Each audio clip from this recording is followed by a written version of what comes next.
feeling chilly in KELOLAND, plus some communities are battling floods, one murder sentence is delayed, and a child abuse charge dropped for a former daycare. This is Inside the Newsroom, and I'm your host, Maddie Paul. Inside the Newsroom, we bring you the trending stories of the KELOLAND area, and my favorite part is we bring in our newsroom staff members to talk about these stories that they create every day that you see on our newscast and online at KELOLAND.com. You heard a little tease about what you're going to see for the rest of the show, but let's start right now with one of our trending stories. A child abuse charge was dropped against a Sioux Falls daycare owner. And now Tom Hansen gives us the update. At her daycare in 2020, she told KELOLAND News that there were few places that would care for autistic children, and Wildflower would fill that need. 2 of her 3 kids are diagnosed with autism.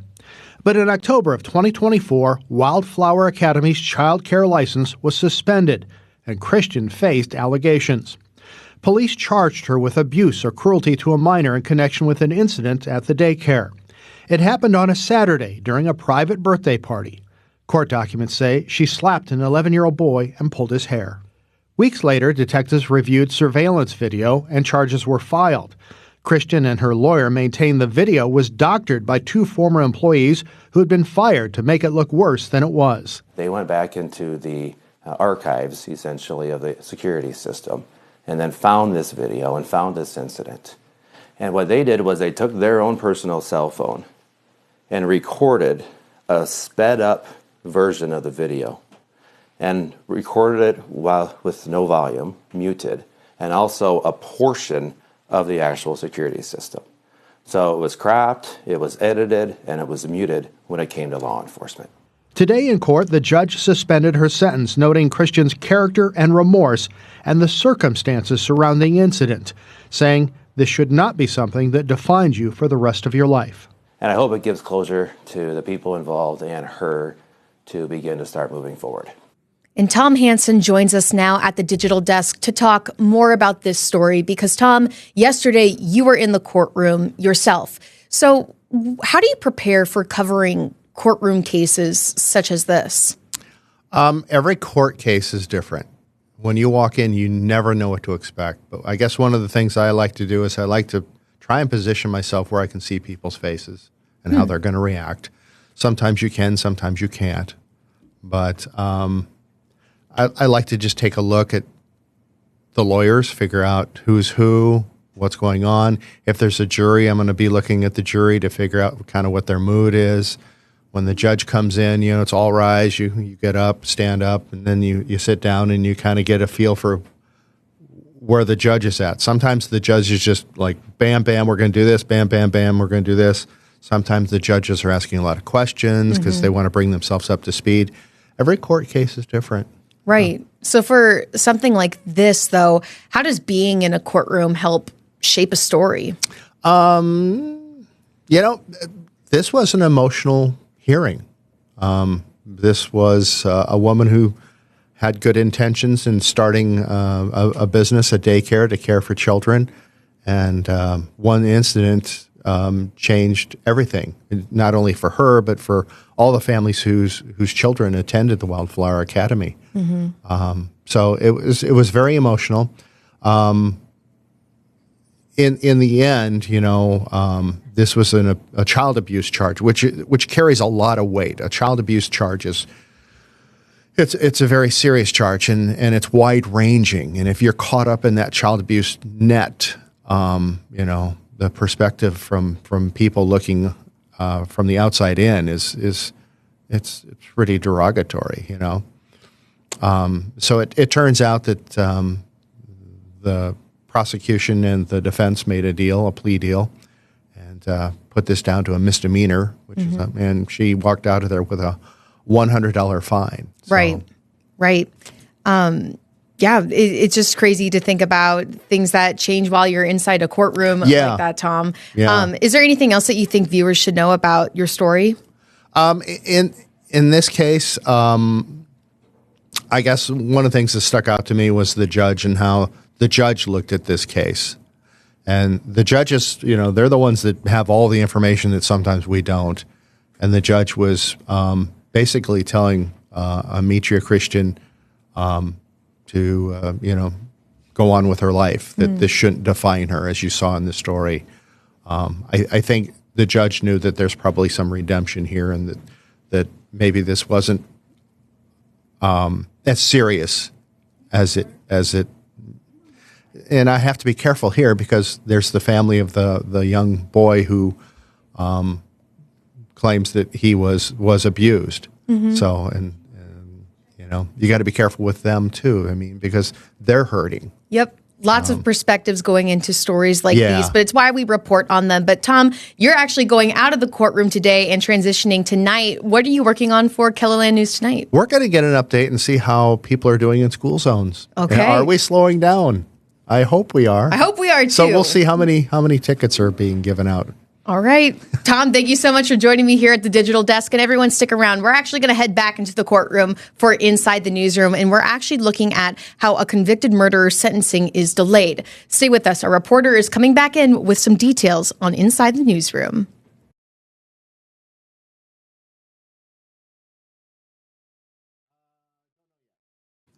Welcome back to Inside the Newsroom. It has been nearly 3 years since Darian Johnson had shot and killed Kayshawn Tyler in a Sioux Falls apartment. And Jordan DeSmit was in a courtroom on Monday and shares details on yet another delay in a high-profile case. In May, a judge convicted Darian Johnson of first and second degree murder. He shot and killed Kayshawn Tyler in this Sioux Falls neighborhood in September of 2022. The prosecution did not mince words in court today, saying the community needs protection from Johnson. Loved ones gave impact statements, with one describing Tyler as funny, smart, and a protective person. She said she was trying to keep his memory alive by telling stories. Another said the shooting has caused pain and anguish for many people, and that it has left family and friends horrifically traumatized. Then Johnson's attorney spoke. He said Johnson believes he was acting in self-defense and that Johnson feels he was not heard throughout the trial. As she got ready to sentence Johnson, the judge asked if he had anything to say. He said he knows the family is hurting, but did not apologize for the crime. Johnson then asked the judge for a continuance for what he claims were false charges and inaccurate statements made against him in court. By law, the judge said she had to grant it, and the next hearing is tentatively set for September 4th. And Jordan DeSmit joins us now at the digital desk to talk more about this story. Because, Jordan, we sent you out to this story expecting a sentencing. Right. But, this is just real life, real news, real time. And, plans change every once in a while. What was it like for you sitting in that courtroom from start to finish and hearing everything, especially as you knew, you had to create a story for the evening newscast later? Yeah, it was. I would say it was definitely emotional, right? You had family and you had friends in there, and they gave their impact statements. They talked to the court and they said, "This is how this crime impacted me and my family and everyone who was affected by this."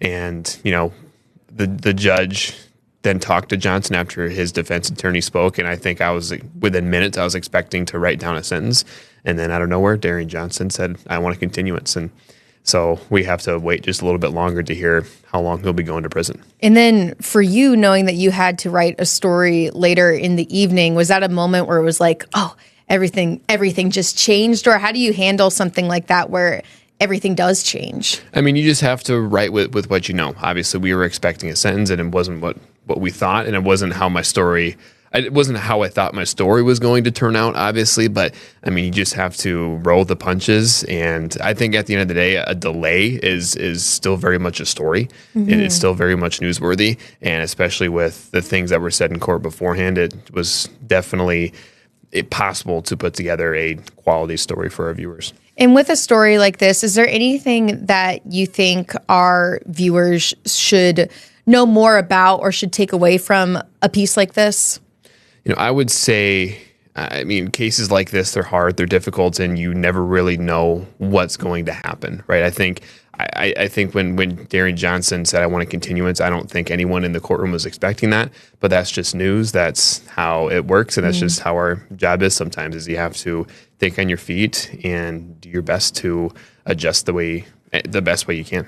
Well, you are out of the courtroom today, Jordan. What story are you going to be working on for tonight? Yeah, a lot lighter of a story. I'm going to head up to Huron today and preview the state fair that starts tomorrow, and then Kelly Volk's going to head up there tomorrow and do a few different stories. So it's going to be some fun coverage of the state fair from us. Take me with you. I've never been to the state fair. Have you been before? I have not. I mean, I'm from Iowa. I've actually never even been to the Iowa State Fair either. So this will be my first. This will be my first state fair experience. So I'm excited. Paid to go. Paid to enjoy the fair. Exactly. That's a great way to look at it. Well, thank you for joining me here, Jordan. And viewers, stick around because up next, we're actually looking at some fall flooding impacts that we've seen in one of our communities. Our digital reporter is joining us next on Inside the Newsroom.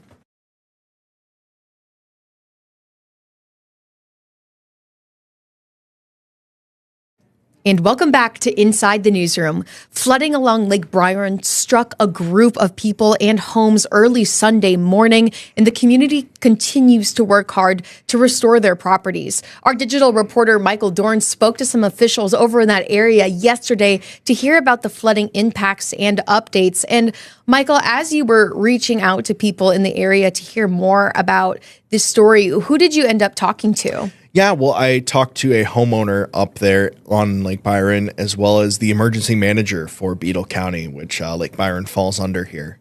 Yeah, and as you were hearing their perspectives, what was sticking out to you from the homeowner and then emergency management? Yeah, from the homeowner, he definitely sounded like he had seen this before. Definitely, he said it's not a super regular occurrence, but it's something that they see every 10 or so years pop up where they'll see some flooding from the lake. This was just kind of a perfect storm from what I heard from the emergency manager of them getting a lot of rain in the areas. There's a lot of retention ponds that just were absolutely full, and that water really just had nowhere else to go here. And early Sunday morning here, the water just kind of struck these homes here. And as you can see, these crews got there pretty quick and worked pretty fast to get these sandbags set up and get that water diverted here away from a lot of these homes here. And what did you hear that was causing the river to be so high, or the lake, I mean? Yeah, so it just came from a lot of rain that we've seen over the last, honestly, couple of weeks here. They basically said that they've seen 8+ inches that kind of went into these retention ponds, which the whole point of them is to fill up so that it doesn't overflow into the actual lake here. But when those are full, there's not really another place for this water to really go. So the only place for it to go, unfortunately, was right up where these people's houses were here. This reminds me a lot of stories we cover in like June or July, where we see lots of rain, which leads to flooding impacts and river levels rising. And so for me, it's a little surprising to be at the end of August. And here we are, Michael, reporting on more flooding stories. And, you know, as you continue to do these flooding stories, because it becomes just so frequent here in the KELOLAND area now, what are elements that you always look out for while you're doing interviews that help you shape these stories? Yeah, I mean, you know, my first week here at KELOLAND was when we had that massive streak of flooding here. Wow. So that was my first week here at KELOLAND. So, you know, Time to jump in. Flooding stories are always, I'm pretty well adapted to them, I think, now. But, you know, all these people sounded pretty used. Everyone I talked to sounded pretty used to the whole thing. Made sure to keep that damage at a minimum. Said there were only really 2 houses here that saw any major damage, and they were able to catch it before it caught the rest of them here. But it was really just kind of cool to talk to some people in the community and see how, you know, even at like 5 o'clock in the morning or some ungodly hour when that water comes rushing in, they're already there and they're already working. So. Yeah, they know they've experienced this before. It's the lay of the land. It just happens. But you're kind of switching gears today. What are you working on tonight for KELOLAND News? Yep. Well, I am taking a look here at our mayoral race here in Sioux Falls and all the candidates that are currently running for that. Easy as that. Michael, thank you so much for joining me here at the digital desk. And everyone, stick around. Scott Munt is coming on because I need to complain a little bit more about some chilly temperatures that are creeping into KELOLAND. So stay with us. Inside the Newsroom, we'll be back after the break.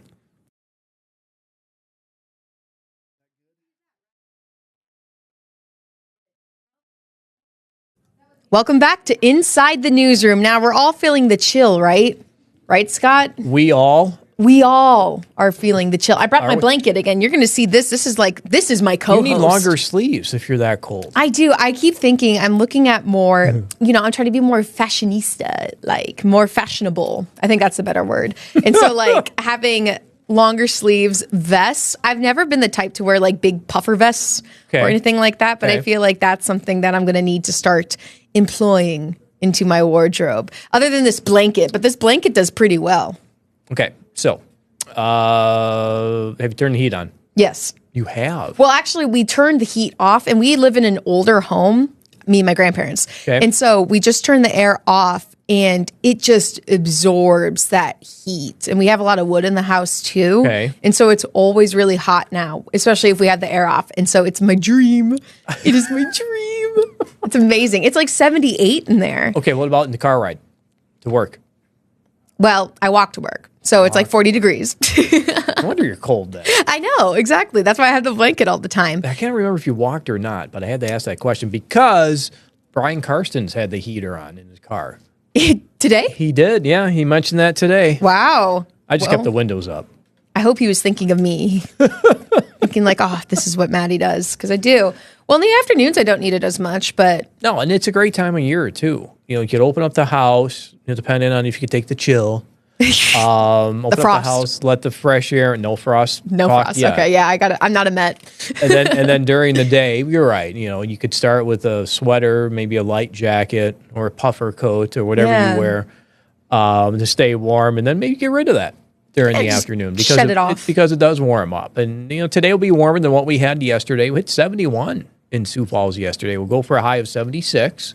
Okay. We may add another 5 degrees to that as we do get into tomorrow. So back to 80. Is that okay? Yeah, but it's so funny. We talk about like these small increments that are going up and up and up. So it's like, yeah, like I just feel so excited about small numbers now. So that add up. This is where we started the day, 44. Okay, much like yesterday, mid 40s in and around Sioux Falls, 45 for the low in Aberdeen. But I'm working on a different graphic. Okay, let me try to bring this one up. Oh, no. Yeah, I have to figure out how I am going to do this. I want to call it the Maddie meter. And notice I have that emoji, that cold emoji. That will probably just stay that should be permanent. At the top. Okay, and then I'll have to bring in an arrow that will go back and forth depending on what the weather is. So we go from, the happy side. This is good. On the left. And then we got, face palm there. And then you go from, the waterfalls crying. I think just fuming mad there at the bottom, right? Maybe you need like a disgust one too. I'll see what I can find. By the frost. Disgusted. Okay. Well, get into this. I don't know. I'm going to try this on the fly. I mean, you have time? Oh yeah, we got a whole show. Okay. Because there are a bunch to choose from. Let me see if I get this to work. If I can just slide that over. Oh, I can. This is exciting. And then can I slide this one over? You can hear my live input. Oh, okay. So these are the ones that I, get to is this a chef's kiss? That's the chef kiss. Okay, yeah, I like that's a fun one. Hand clapping. All right. There's your permanent one. Yeah, that one needs to stay. What do we have there? Is that crying? Cry, or live laughing. Crying? So that's more of a joyous one. Dizzy. That's when, we're confused by the forecast too. So that one's for you. This is the you. I kind of like that. I like the face plant. Yeah, that's the one. We have that one on. Duh. What is this? Is that one like thinking? I'm thinking if I like the weather. Oh, yeah. That's kind of funny. With the hand, yeah. You should make, so we have the Maddie meter. Are all kind of fun. But then we have the Scott's reaction to the Maddie meter. And that's where you can have your own face plant. Yeah, or that your will own, probably be, we already showed, that'll probably be this one. That one. That's the permanent one. For me. Like, okay, what are you going to tell me what about is the she weather talking now? about? There you go. Oh, I like that. Yeah, so these are all fun. Okay. Different ones to choose from. On deck for Scott and the Maddie meter. Let us know what you think, viewers. Okay. What does Maddie need? So what's Maddie going to think we'll see today? where that takes us, if it takes us anywhere. If it's even usable. Probably. I always got something to say, right? Here's today's forecast. As I mentioned, warmer than yesterday. Mostly sunny, partly cloudy. But we started a couple of showers around Yankton this morning. Some areas there around a 1/4 inch. We stayed out of the rain in Sioux Falls. But this afternoon, mostly sunny, partly cloudy, light winds from the south, slowly increasing humidity too for tomorrow. Yeah, probably returning to the 60s. And we also have that chance for rain. We threw in that 20% chance. Showers, maybe a thunderstorm. We can see that early in the day. So if you're walking to work tomorrow, use your Storm Tracker app. Turn the TV on. Yeah. That's what I should say. Turn the TV on and watch me, because I'm sure that we're on by the time you get into work. We may have a couple of showers in southeastern South Dakota, including Sioux Falls. Good. Well, I'll bring a rain jacket, I guess, because I need a jacket of some sort to bring around, lug around with stay me warm, everywhere. because you want to be fashionable and wear your short sleeves. I need right? Yeah. But I'm telling you, no, the long sleeves need to make a return. This morning, Scott, I fully embraced fall. I'm saying goodbye to summer because pumpkin spice is back at Starbucks. Yes, it is. And did you get one? I did get one today. You did. Mm-hmm. How was it? It was almost like nostalgic, but I'm like, I'm drinking this now in present time, but it's like, it reminds me of a time of long ago. A time of long ago. Once upon a time. Telling a tale. I am. It's just like, it still feels a little unreal that we're going to see like the leaves change pretty soon. Oh yeah, it's a great time of year. I got to embrace the long sleeves and the puffer jackets and sweatshirt weather. That's what I had on all weekend long.